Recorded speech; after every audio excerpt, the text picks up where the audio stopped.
Get one and pass. Okay po, sir. Uy, get one and pass daw. Shucks, kinakabahan ako. Sir? Sir, sorry po, na-late ako. Makahabol pa po ba ako sa quiz? Aba, dapat hindi ka na pumasok. Patapos na ang quiz.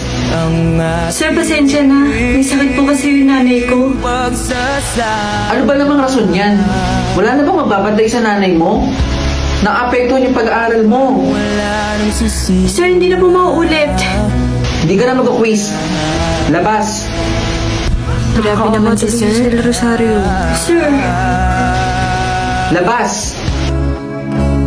Bakit ba dumating? Di na naawa si Sir eh. Kaya nga eh. Sino nagbubulungan dyan? Gusto niyo sumunod kay Del Rosario? Sir, hindi po, sir. Nabalitaan ko